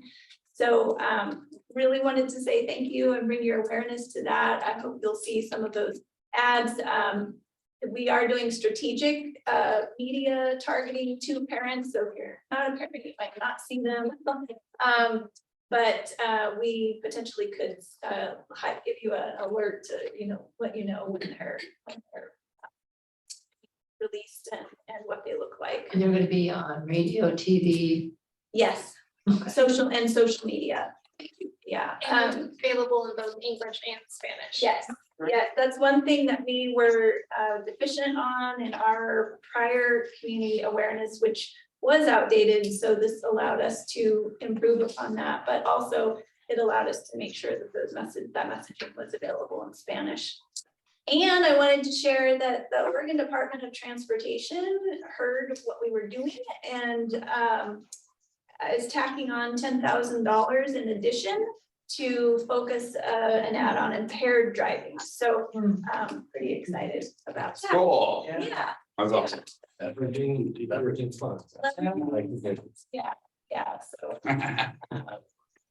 so we have gone way over 30 minutes this time, but I really appreciate the conversation. Has been really great. I feel like I've learned some things. I appreciate the dialogue that you all have had. Is there anything else that you might want to know from us or before we go? We asked a lot of questions. One thing I'd like to say about the component of the funding that the Cannabis Advisory Panel recommended for the public health and for the division, these prevention activities is that when this came on the radar for the budget committee of the county, we have some serious budget hawks on our budget committee, and there were members of the budget committee who asked, okay, so if the Cannabis Advisory Panel is, I can't remember the exact amount, it might have been $70,000. Okay, if Cannabis Advisory Panel is recommending we allocate $70,000 this funding to the public health division for prevention work, does that mean we get to take $70,000 back of general fund investment in the public health division? And it was like, no, I mean that it's to increase the capacity to do prevention work, be able to do more prevention work. So that's and we had to have a lengthy discussion about it. So we need to be more specific. so I would encourage you when you make your recommendation this year. Add the word increase. Yeah. We intend this to be additional. Yeah. to prevention work that's already happening. Wow. That's good. So the next part of our agenda is going to be talking about what the recommendations from this panel to the commissioners will be for the next year of funding. And you're a department of the Deschutes County, so would it help to again have that same amount? Is it more beneficial for your department to know that you're going to have a consistent amount every year that we make a recommendation and it's gonna stay that way for the next, I don't know, 5, 10 years or whatever. Or as with the advertising campaign, this is kind of a one spot. And maybe next year you decide you need to do something else. So I think it would be beneficial for us to hear some of your thoughts. Maybe I'm putting you on the spot. We can always come to you and ask the question later. For Yeah, a future well, meeting. The additional resources are amazing, there are always things that we wish we could do if we had had some resources. So any amount is welcome, so I will put that out there. If I had my wishes, I would say it is easier to be, as you can tell, our work in prevention is very strategic. We don't just make things up. We are planning. It's hard to pivot real quickly because we're thinking through things. It's very methodical. So having some consistency does really help. And so knowing if we'd have, and I would say that's also with funding, if we have consistent funding, that's helpful. But we're grateful for what we receive. I'm just glad that you're really looking, because that's my biggest thing is like, it's got to be more than just in the school. We've got to get this out in community. That's so refreshing to hear that you guys are going that direction. Because to me, that's key. Yeah, well, and we've seen how, that ecological model is really about the layers of influence. And Eric's raising his hand. Yeah, just to elaborate a little bit on what Jessica started. I think what you'll find from departments is, first of all, the amount of money, the 177,000, we could probably fund, one position, one FTE. If it's considered ongoing funding, then the department is more likely to use it to fund a position or in health a portion of a position. If it's one-time funding, then it's unlikely to fund a portion of a position or a position, because if we did, it would be limited duration. We would advertise a position, hey, we have a 0.5 health prevention specialist or whatever for 1 year. By the time you recruit and advertise, it's 9 months, and it's difficult to fill. So I think it will be helpful for the committee to have that discussion. Is the intent for it to be one-time funding or ongoing funding? If it's ongoing, of course, this recommendation goes to the budget committee. The budget committee cannot commit future budget committees, but if the intent is ongoing, that's important information, and I think budget committees would be more likely to honor, or would most likely honor that. So to the other side of your point, if it's ongoing, they're gonna look more at how many people it can fund. But if it's not ongoing, then it doesn't get kind of put into the budget, so it could be more project money. Yeah, if it's one time, then it would be most likely looked at more like project money, and then we'd have to go to the departments and say, Equipment. what one-time cost do you have? And it has to be spent within that fiscal year. Correct. So that's the other challenge, yeah, Right. yeah, the 70,000 that you got, you're like, oh my gosh, now what do we do? Kind of where I was going, if it's temporary, then it's more of an ad camp project money, they have more equipment. And identify it, but it doesn't get put to labor in the budget. Interesting. Absolutely, yeah, yeah. Which I think parental education is important, because like she said, like one of the old talks to parents, but a lot of parents are oblivious to any of this that's going on. Right. Totally, I agree with that. They don't know how to have a conversation because they don't know what to look for. They don't know what to look for. Children to use before going off to college because they want to experiment and know what they're getting into before they go off. But then I think there's a fine line between like experimenting or like trying it at home once, and then now it's just a thing that can happen every weekend because your parents know about it because you're just getting ready for college. I think that's a big issue that parents are supporting because they think they're being good parents by like knowing that their kids are doing it in like a safe environment, but it's really just beyond that. Take your SAT, have a joint. That's a really good point. And, you know, I also wonder if there could be some arrangement in the education component with the retail locations, because a lot of your customers are parents. And to have, and I don't know if you do that already. Well, we have thought about point of sale communication, like at the point of sale, when there's a transaction occurring, could there be some reinforcement? Hey, you know, when this goes home, make sure it's in a safe location, away from your kids, you know, sort of some reminders like that. And several years ago, when we were doing some more retailer, just trying to understand who do we have, and when we reached out to retailers, that seemed like a fairly positive thing to do. Right now, we aren't doing that, but that is certainly, and with me, I'm trying to make sure like this sound like a good idea, but the 10 bucks. But if you're going based on statistics, a lot of the kids in high school and middle school are not getting it from dispensary or from their Right. parents at dispensary. Where you're seeing children get it from a dispensary is where it's left unsecured at the house of a young child gets it, right?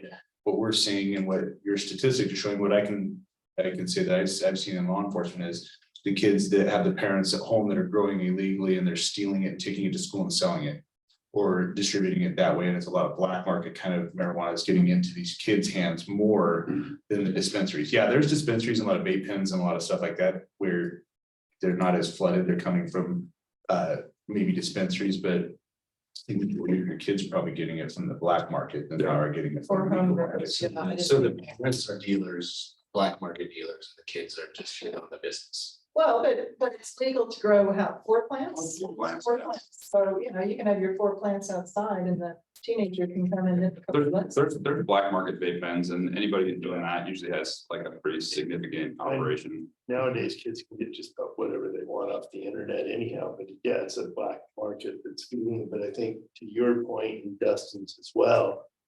The biggest preventive, as we all know, is parents being parents and having those open conversations. Well, it's open conversations and parents also. Not understand necessarily that. prepping them for college, but having an open conversation. Having an open conversation which is more than just how do you talk about this, but this is the stuff that the kids are getting, and it's laced with all kinds of stuff. It's got pesticides. It's that health component that parents don't even realize, and the kids don't know what they're getting.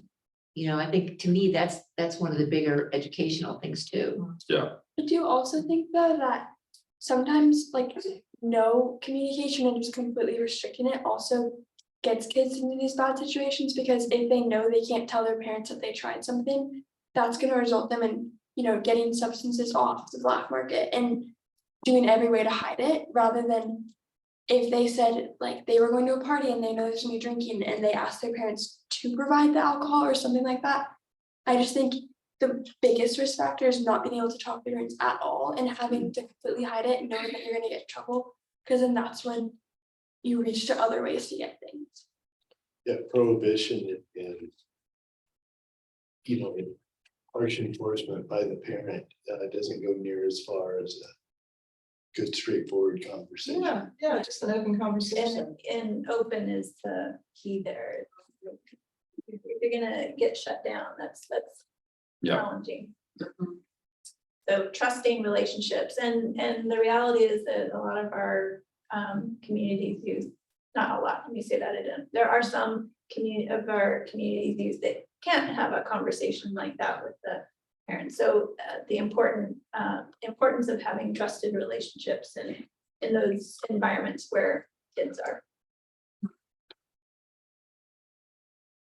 Thank you. Excellent, really, really good. Yeah, thank you.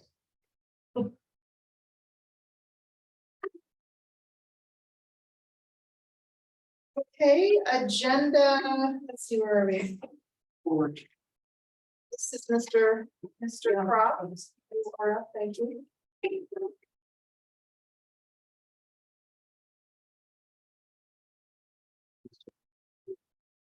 It's entertaining.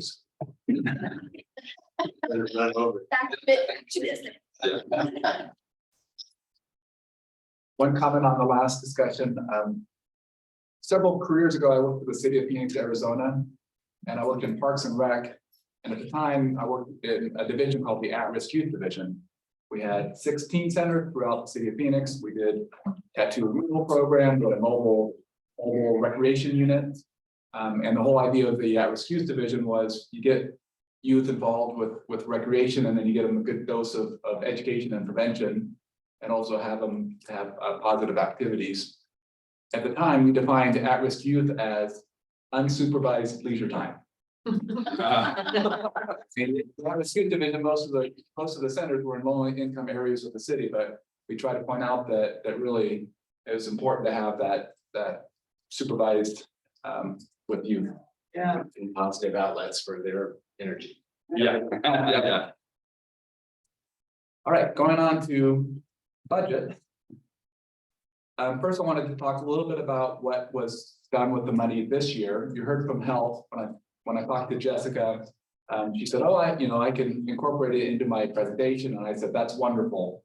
So you heard directly from health on what they are doing and plan to do with the $70,000. The other two areas, there's $20,000 going to code compliance, which is part of the community development department. And in talking to them, code compliance, the $20,000 has helped them so that basically balance their budget this year. Code compliance is funded by a very small percent of each building permit that is issued. There's a couple percent charge on each building permit that goes to fund code compliance.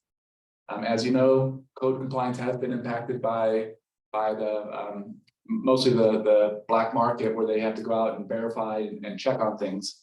So the $20,000 really helped fund their operations this year to continue that. If they didn't have the $20,000, they would likely have to tap into the reserve funds for code compliance. Then the third area, the sheriff's office, the $70,000 went to help continue to pay for there's 2 marijuana detective positions. Dustin's in one of them.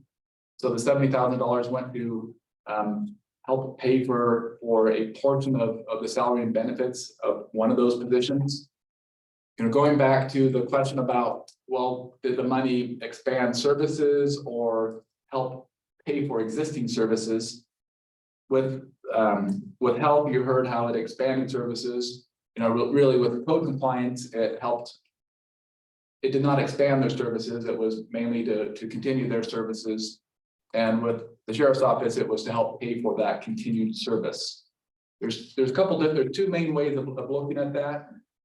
One is whether or not this committee wants the money to go to expand services or programs. The other way to look at it is like with the sheriff's office, when this program was first started, the marijuana revenue initially went to help pay, I forget what it is, but I know the marijuana revenue actually paid for one of the marijuana deputies in 2018-19, and the sheriff's office helped pay for that. The marijuana revenue went away, and basically the sheriff's office picked up that cost. And really the cost of the marijuana detectives are paid for by the sheriff's law enforcement district number 2. The sheriff's has 2 main law enforcement funding districts. District 1 is called the countywide district. That's paid for by all county taxpayers, and that funds the jail and search and rescue, because those are countywide services.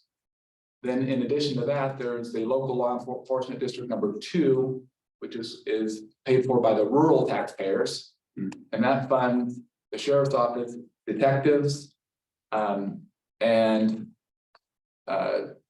one other. patrol and detectives, because that only applies to the rural residents. Hmm. So if you live in the city of Bend, you pay city of Bend taxes, and that pays for the police department for those services, but in the rural area, that's what that pays for. And so in essence, the $70,000, I mean, basically, you know, when the program was started, the rural residents weren't paying for it. And then when the marijuana revenue went away, then all of a sudden the rural residents were paying for it. Mm. So the $70,000 helped offset that cost to the rural taxpayers. But I think that kind of moving into our next topic, you know, it's certainly, I think it'd be helpful for this committee to have that discussion. And really, I wanted to get on the agenda right now because we have time between now and the next meeting. If there are questions from the committee, if the committee wants to see proposals from departments, I wanted to get on the agenda in January so that we have a little bit more time to discuss what the committee wants to see next fiscal year. But I think it would be helpful for the committee to talk about, you know, is the intent for next fiscal year to expand services? And really, would the committee like to see it as ongoing revenue or just one time? Should we discuss? No, Yes, I think we should. Is there, do you want to take a vote? Do you want to start a discussion? Anyone have a comment? Well, I have a couple comments. Yes. I feel like with code compliance, just from observation and dealing with them this year, their main focus is not kind of are pretty.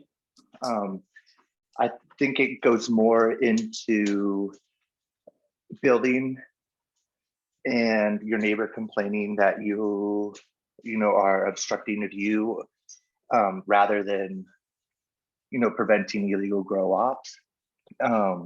I think the biggest impact that our money has made this year would be the education portion, and that's something I would strongly encourage increasing.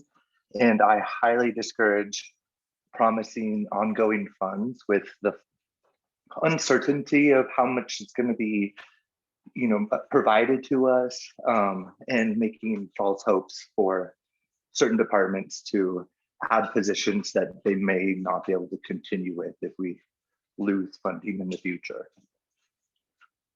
Those are my key input. Thank you. and Andrew, I agree with you, especially with the education piece and the fact that she was talking about that being set up as a project. Because between us not knowing from year to year or whatever, but to see the opportunity to see, okay, how are these ads gonna do this year? And then Track the result. to see the results, and then it's like, whoa, can we maybe do 6 in the fall, in the coming year? You know, just kind of feeling it out. It makes more sense to do projects right now to me. Yeah, I mean, even if we indicate that funding will be ongoing, that doesn't necessarily mean the receiving entity needs to staff a position. And we may even make that clear in our recommendations to the commissioners that, you know, certain department is getting X amount of dollars. We intend to have that continue, but it may go away at some future point. So, you know, don't count on this for Well, full-time. maybe equivalent. specify specifically what it is that we want to see happen. So as an example, with behavioral health, the educational component, and it not just be in schools.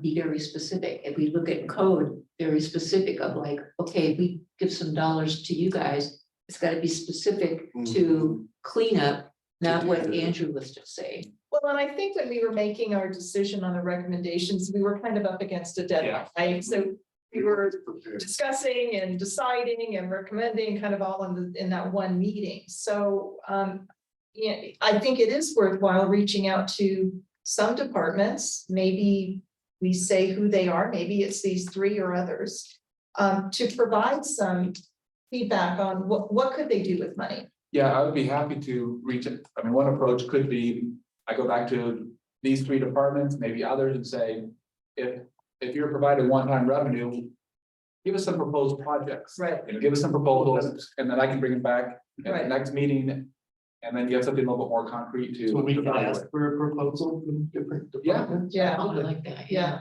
Kind of like Yeah. that, an RFP or a proposal. Yeah. And I kind of agree with Andrew, we have to be a little careful promising ongoing just because of the nature of it. And we saw with 110, 80 of it shrink away. Right. So who knows what the future may bring. Market's also in a tough spot. Pardon? The market's also in a tough spot. Yeah, so it's probably, I mean, if you look at the statistics and numbers, it's gonna be probably less. Yeah. because sales are going down, prices are going down. Yeah, the market's The definitely, state's down right Yeah. now. so Just like it's gonna everything be else. Less money, but I also like seeing that money actually have an impact, that feels like a good ROI to me, Yes. And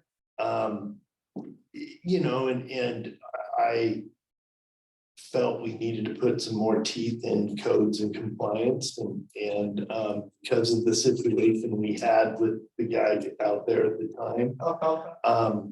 But that feels a little like it just fell into the void. I'm a of little the disappointed. budget. Yeah, with how they use To it. me, if I was judging who made the best use of their money, they don't maybe get the highest grade. Mhm.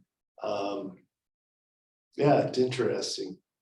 I mean, I would rather see it be an addition to be able to do something new for a department than fall into the void.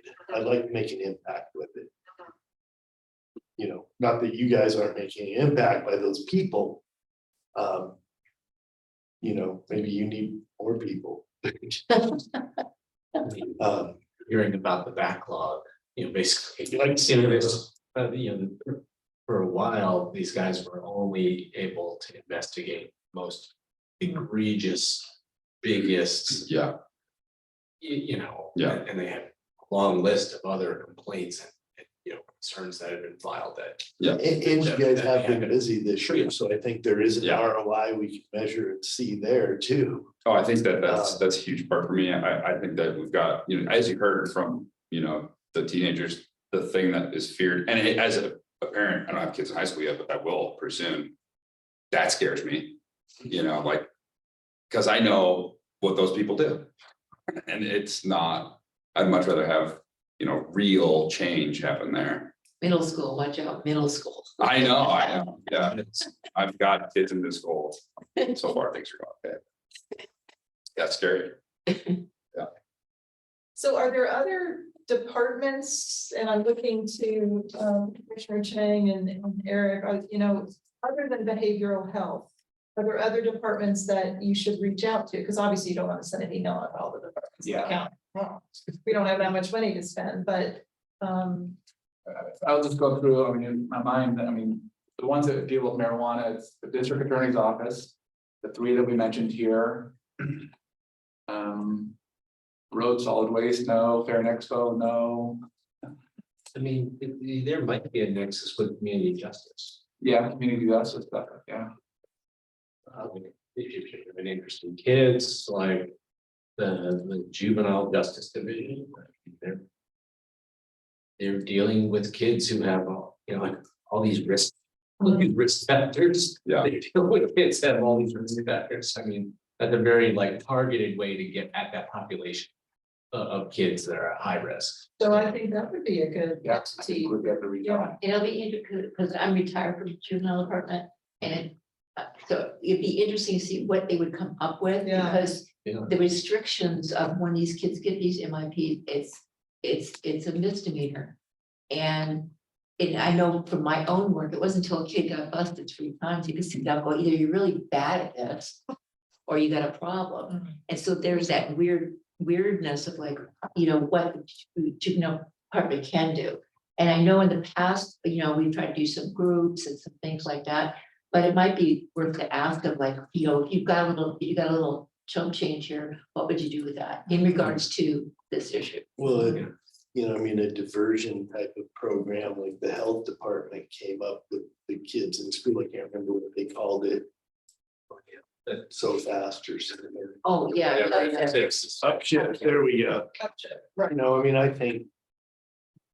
I think that that's a good place to try to divert them out of the criminal justice system and get them the help they need somewhere. But I guess kind of back to criminal justice, you guys mentioned DA's office, we have one deputy DA that we work closely with for all of our marijuana cases and our other drug cases as well. We have another couple of deputy DAs that we deal with that also handle some of the marijuana specific cases. We also have the civil department of it for asset forfeiture stuff when people are using their property for different things. The district attorney's office has their hand in a lot of it. And we've used money in the past in some of our grants we've got to educate our deputy district attorneys on prosecution of certain crimes, whether it be money laundering, whether it be crimes that are part of the black market marijuana that aren't necessarily marijuana, exploring with environmental crimes, different things like that. And we've used some of our grant money in the past to educate them, send them to some training, but then also use them too, so that the deputy district attorney is definitely somebody that I would look at potentially reaching out to. Yeah, I'd be happy to reach out to the 3 departments plus community justice, the DA's office. And at one point, because I headed that program, and we ran out of funding, we had at one point as a diversion, it was called Resource Connection, and my job was to get referrals from the counselors at school with those kids that we knew were at risk, whether it was drug use or whatever, before they got into the system. And then I had funds to hook them up with dance classes, art classes, sports. So that was one of the things that was like eons ago, and then the funding went away. But yeah, I mean, it would be interesting if they would be able to do something like that again. So the two things these kids hit on that I think are just so true in being a parent and watching, you know, my kids raised and all my friends, but that the kids that are involved in extracurricular activities don't get into as much trouble, you know, because they are staying out of trouble. They have some goal they're going for, something to drive them. They have something in their life, whether it be a dance class, self-esteem, Yeah. all of that, and open communication with their parents. I mean, right, I've seen, you know, bikers raise better kids sometimes than some more impressive parents, right. because they're open and Oh. real. And funding is an issue for families, for a lot of these families, to get their kids into these things. Mhm. And I'm just throwing out ideas. I mean, Parks and Rec, it's a great program, but there's some barriers to. I mean, I think they have some scholarship funds. That might be an opportunity Parks and Rec, yeah, scholarships would be a good. for low income students. Right. Maybe they could throw in, is that what you're saying? Well, 'Cause they got plenty of funds. They do it fun, but they don't have enough. The stuff I was doing, that's exactly what I was doing, and I would say, hey, I can only do this, can you do this? So developing those partnerships with those other, even when it was a dance place. Hey, Yeah. look, what can you help, how can you help me get this kid in here? Yeah, totally. Mhm. That'd be Yeah. cool. Yeah, And the problem with Park and Rec is, yeah, it's not that they don't have money, they just, their programs sell out and fill up. well, they're suffering not having coaches They right can't have now. enough programs yet. Yeah. Because of staff. and- Yeah, So do we want to keep code enforcement on the docket for next time, based on how they use the funds this time? Not necessarily. Presentation from them. No, we didn't. No, I just called them and asked. Yeah, I'd say So you maybe wanna if keep they, them on as- with a reduction and a purpose going forward, if we could set a purpose and a reduction a little bit, that would be ideal, like what we were discussing before. If you were to use this money okay. to expand, As you know, there. illegal As- growth rather than continuing current operations.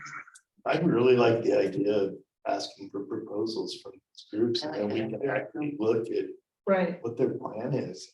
It doesn't, it just seems a little bit more yeah, educated. Yeah, I think we have more time this year. I'm happy Yeah. to reach out to them. Yeah. And if you want to, it'd be helpful for I them. didn't realize we could do that. Yeah. Making it. We were all new to that. Last year, we had the time constraint of budget Yeah. committees. Yeah. Pushing the groups and. So now we're, it's not. Now we can be more creative. But I mean, it'd be helpful to departments to know how much money we're talking about. I mean, the total estimated for next year is about 177,000. Yeah, So is it two departments? is that based on the 22? It's based on the last two quarters. Okay, Yeah. So we could tell departments proposals of anywhere from 50 to 100,000, or if we give them a ballpark, that'll help. We're 20 to 50. Yeah, 20 to 50. Okay. Yeah, And if people want something, then maybe we go beyond the 50,000, you know, give them a little more money, they can do more work with what they get. Yeah. How about 26?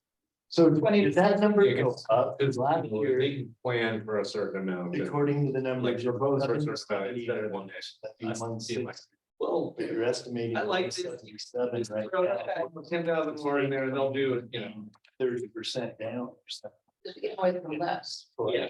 Yeah, well, last year we didn't get the money. I think we missed the quarter until we got the money, so. last year was a weird- Okay, so it wasn't a full year. Yeah, we got the We're third, just saying collections actually went down this year, so we're the numbers expected is up 17,000. and, But that would explain. and I don't quite understand, they call it the third quarter, but it's June through August.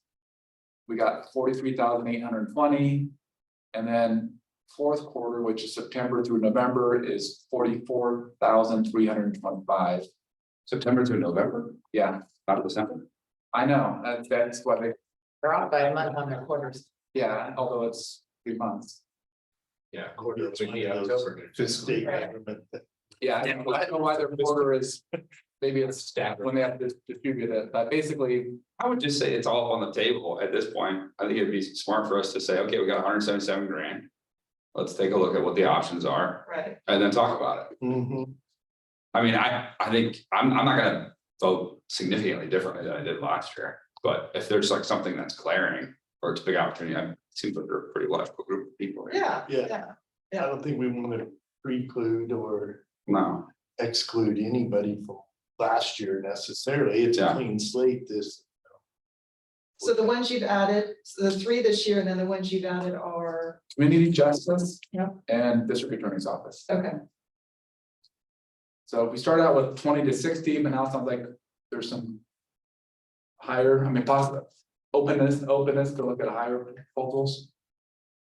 yeah, I mean, I don't know. That's just my opinion. Well, or could you say maybe, I think it would be helpful for the departments to have a ballpark. But you could maybe even say you're interested in a bigger proposal or more than one proposal from a department to give them that opportunity. Yeah, and I mean, if they're not using the funds to which we think is beneficial, then a reduction at the same time. You know, I don't know, right? right. And 2, I think you should indicate. Like code enforcement that didn't really it's- give us a presentation, so like, we don't know if they really did. Yeah, Maybe they don't get 20 Gs next year. yeah. I don't know. So I do better. Yeah. It sounds like it affects people very much. Yeah. I know that they're doing code compliance work, like. Based on, concerns that people are filing with. Right. Yeah. Part of it is the way it shook down is pretty much, hey, guess what? Here's 20,000. That was on us. That was on It us wasn't- too, because we didn't say we wanted it to go towards cannabis code. Right. So some of it ended up on, I hate my neighbor. I mean, this year, I'll have a conversation about, look, if you had money that you had to focus towards. There you go, cannabis, there we what go. would it be? Yeah, And yeah, yeah. Right. So Cool. Right. don't take it out on them. I was just kind of, they got set, I don't know. Yeah, the total budget is 177. I mean, I think when you make those inquiries, they need to know what the. Yes, total- absolutely. Yeah. So I'll give them a ballpark. It's, but there are other Entities that are, yeah, other. that are, yeah, that are also being considered. Yeah. But I think it would get the whole thing. When you apply for, you guys apply grants all the time, when you apply for state grants, it'll say up to X amount, and you might get 10 grand or you might get it all. Yeah, and we're not looking for a huge grant application. No, I'm not asking for a, One page. I'm just asking for a couple paragraphs. And, yeah, Okay. I'll keep it. Okay, okay, good. grant writers, I would discourage. One thing, not that like the dollar spends in anybody's eyes. One thing that I think might be interesting for people to know about is, many people at the state policy level have noted that, Measure 110 took all of this cannabis tax revenue and put it towards non-cannabis related things.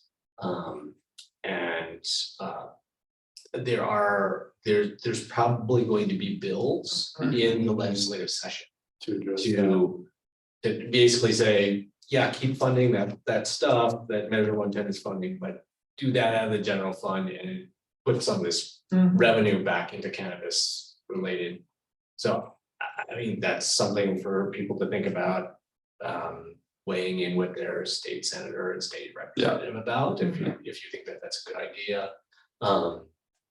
I mean, you could, theoretically, you all could write a letter as the. Oh, that's a good idea. That's a good idea. But since we see the statistic for Deschutes County. Right. And you can say, like, if we had that money, we could be doing all the great things we could do with it. Yeah, locally here affecting our community. Yeah, there's a reckoning coming there. I think a really big driver of that at the state level is interdiction, black market interdiction. I mean, you hear about horror stories in Southwest Oregon, just chaos and lawlessness and like Josephine County's got like no deputies and stuff. That it is so the interdiction, the law enforcement component could really drive that policy discussion. Yeah. But you all have a much, like a really rich story to tell about prevention, other kinds of work as well. Yeah. I think there's some things underway on that I don't know if you can talk about it or not, but to your point, I think there is some bills that will come up to try to redirect how 110 is spent. And, in my opinion, alcohol should share part of the tax as well. So if that bill was really written right, that, cannabis and alcohol would both contribute to it, and it would be X amount going here and X amount going here, but So I wonder if That'll be a tough one. it would, they have better lobbyists. if it would be more beneficial as an advisory. As an advisory panel to all to just have one letter. I think so, because the state mandate is Right. right, in order to get the money. I mean, you are legislative constitution. Right, Yeah, so, I'm not looking to call me on that, like. That's not an issue for a, legislatively constituted panel to Make a make recommendation. legislative recommendations, right? I don't know, I think that's fine. The question is whether or not the board should approve any position the cannabis advisory panel takes, since technically the panel is recommends to the board of county commissioners. interesting. I mean, I think the letter, personally, I think the letter would be more powerful coming from the panel. But it could be the kind of thing where if the board of commissioners likes it, They could recommend it. we could basically. Yeah, That's how the recommendation works. You guys do the hard work. Yeah. Sign here.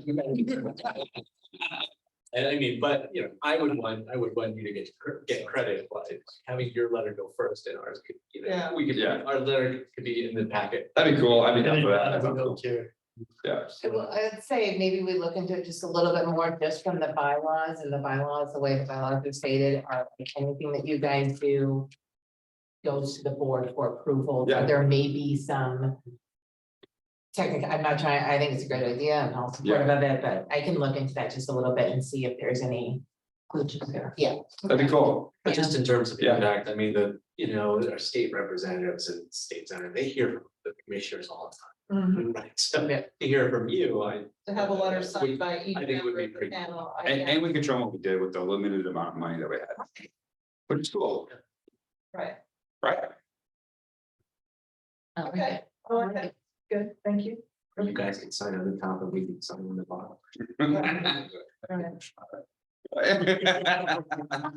So for next steps, I think we're pretty clear on the department recommendations for projects and what that kind of entails. But for the composing of a letter, do you guys want to start to compose a letter in the next meeting? Do you want to do it via email between this meeting and next meeting? What's kind of the vision of composing a legislative letter? My recommendation or suggestion is, if you can get any of the proposals beforehand, before our next meeting, and share those with the group. The legislative, oh, I'm sorry, The and he's asking for money or looking for money. Yes, yeah, absolutely, that's, yeah. I mean, With the panel prior to our next meeting, so we can be thinking about it. And how much ahead of time, just so we have a good. yes. Next meeting. And then, I could take a stab at writing something. I'd work with you on that. Please, Okay. I'd work with you. And you know how we feel. This would be cool. yeah. Yeah. I mean, propriety, it can be changed and edited, and of course, the commissioners can null and void the whole thing, but is that good? Do you like it? I love You do the openai.com and just do like artificial intelligence. Yeah. All of a sudden, like. No whole reason for. It'd be important to like share with what we were given, this Yeah. is what we're accomplishing. Yeah. Now we have these other proposals and with more funding, we could do. Yes. And we don't agree with how. Cannabis tax dollars from Measure 110 were taken and used for non-cannabis. Yes. based. Yeah, Well, essentially not used. Not used. Yeah. Big- yeah. Just sitting. You said it's starting to implement them, but as of right now, not used, so. And what's happening to all that interest, that all that money is earning? For a second, That's where money makes money. exactly. Yeah. No, and to I think, The state rates, like what the state's allowed to invest in, it's not making that money. Yeah. Why is it doing its job? Not that much, but it's also not at risk of just.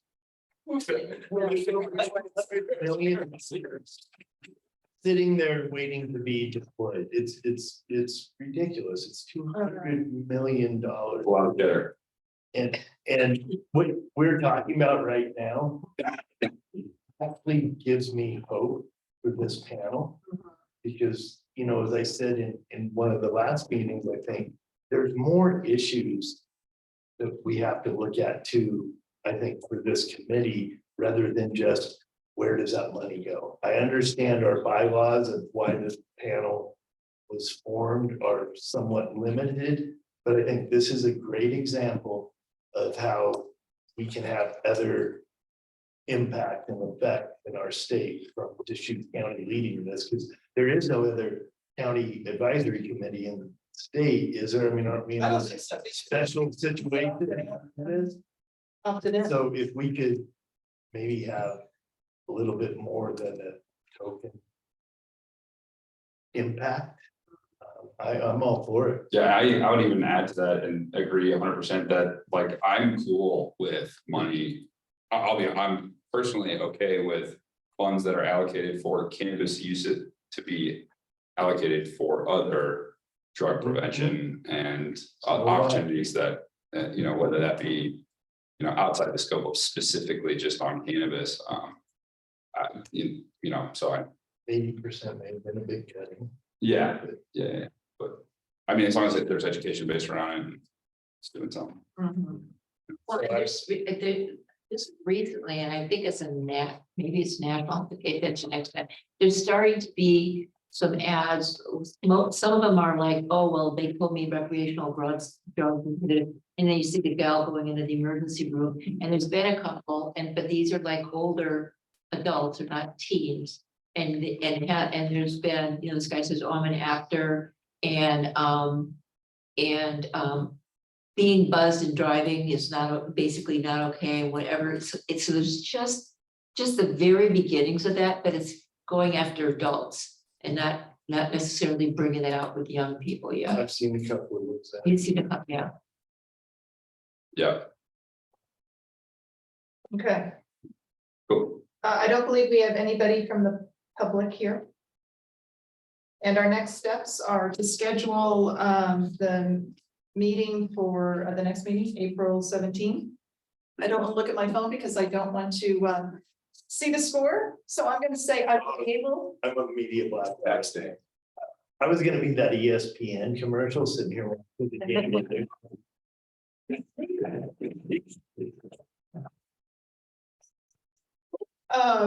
Is April 17 good with all of you? Okay. 6 p.m. Oh, and one of the potential agenda topics, and we may not have enough time to get to that as well, but was potential for new retail locations in unincorporated areas of Deschutes County. Should we keep it on the agenda? See if we have time, or, Because so far we just will have the budget discussion. yeah, And the letter. in the letter, yeah. Wait, where did that come from? I'm just a little curious on that. That was, I think it came up in the last, yeah, Mr. King, you suggested that. in the last meeting, which I don't think you were part of. This is retail in terms of the, not the land, I guess, the requirements they need. I think you For talked about the additional retail. moratorium on the LCC licensing possibly running out. That's I think what you brought up. But that- No, the Tumalo. It says specific requirements for new retail locations in unincorporated areas of the county. I think it's been on for the last two. There was a Next item. Tumalo proposal, but there's some parking issues associated with it, and so it was discussing about those type of requirements. But I mean, they don't, they couldn't have I mean, there's not enough. Is there? Can people do, are there opportunities to get additional retail licenses? Yes. Just not additional. So at the state level, you can't get any licenses, but there are secondary market licenses available. But the way I understand the county opt-out is on production That's right. and not retail. Right. Okay, So there is. so the backstory on that is that there's there was at a certain point, there was a proposal in Tumalo. And the county used traffic, parking kinds of requirements. I would say I have a lot of questions about the way that Unfair. land use regulations were applied. Yeah. So I can't even remember. Isn't that? Not suggesting this as a topic, but unpacking that Yeah. might have been the intention. Yeah, that's not familiar. Wasn't that location going in where now there's gonna be a roundabout in Tumalo on the? No, No. you know where the food carts and, there's the bike, And the first one says you come down into first Tumalo, ones, that was Mike's property. but isn't that gonna be a roundabout there? I don't. There's gonna be a roundabout, but it's not gonna meet that. Okay, It's, maybe a little, I don't know exactly the exact configuration. I mean, it might eat a little corner of it. But Yeah. it's not, I mean, that's a big property. right, Yeah, Cause I mean, it's not just the food carts, but like that whole building behind yeah, them. the red one, It's yeah. all, Yeah. it's all Yeah. one property. yeah, yeah. So. So Commissioner Chang, how would you propose that we would go about unpacking that? Do we invite Mike Hayes in? Oh, no, don't. Yeah, that's. I mean, yeah, actually. I mean, if this is like a, truth and reconciliation. Round 7. And then this is the focus of our panel. No, I don't think so. I mean, we're setting standards for. Sailing and distribution. It is part of the legislative style. I believe it's one of the things that. We should be addressing is these type of issues. Is it just this one location though, or is it in other locations in unincorporated Deschutes? It was the hot location, I doubt that there's a lot of others. That would even qualify. And I have no knowledge on or have a dog in the fight at all. But my question here is, are we handling an appeal through the board or are we No, discuss. I mean, it's over. Yeah, No, this would be like a postmortem. Yeah. Well, we may not even be interested in opening it. I mean, I may offer another opportunity. I think that there's a good chance, and this would be maybe getting ahead of it. Which I think would be cool if we did, and took a good approach to it. There's a chance that there's gonna be a new type of license that gets passed Do tell. through the legislature. And that would be revolving consumption, Oh, Oh, like a marijuana bar. whether it's a, like a bar or lounge, downtown, or an event. Where there's a Oh, this is. temporary permit, Everything. or you, just as if you were to own a vineyard or a winery, we're allowed to do a tasting at your farm. So I can tell you that I'm pushing very hard for that, and I have put together legislative concepts, and we've got our bill going. I think it's gonna have a lot of weight, because there's significant supply demand issues from a market perspective, and there's already many other states throughout the country that have recreational consumption licenses in place, and it's going pretty well. So which you know, could be more revenue, tax revenue, right? It would be more tax rate. Right. Yeah, it would provide a safe space. Right now, there's technically no safe space for a consumer to buy recreational cannabis and consume it unless they're at their home. So if you're a tourist, really don't have a place to go. So that is coming down the pipe. No pun intended. but I think that's a good example of, you know, there's other things. Driving under the, Yeah. Yeah, that's the immediate. yeah, but we have bar. And Uber. Yeah. Yeah, But I mean, I think that's a great example of the type of issues that are coming down yeah, pipeline that this committee has, you know, a advantage to solving in a logical manner on both sides, you know, something coming to a compromise. Okay, Sure, so you could be proactively, teeing up the board of commissioners to make reasonable TPM. thoughtful policy decisions. Yeah. You know, and that is a cost. Yeah, so for the agenda for the April meeting, should we I think we evaluate new proposals. just that? I think so. Okay. And review our letter. And review. And review our letter. They want to have someone present their proposal, because I think what this team did was so beneficial for all of us. And, you know, maybe when we see the proposals, we're like, oh, wow, that sounds really interesting. We want to learn more. The 2 paragraphs. But maybe keep those presentations down to 5-10 minutes. Yeah. I mean. Oh, come on. Like, yeah, that many presentations. Yeah. Well, I think maybe just that's 1 or 2, you know, if we don't know that much about what they're doing. Yeah. Oh, you gotta Maybe if do you have a that, month just ahead give of us a time, maybe I'll check slideshow. each. Yeah. Once you. You guys would say. It's not my fault. Yeah. It's not my fault.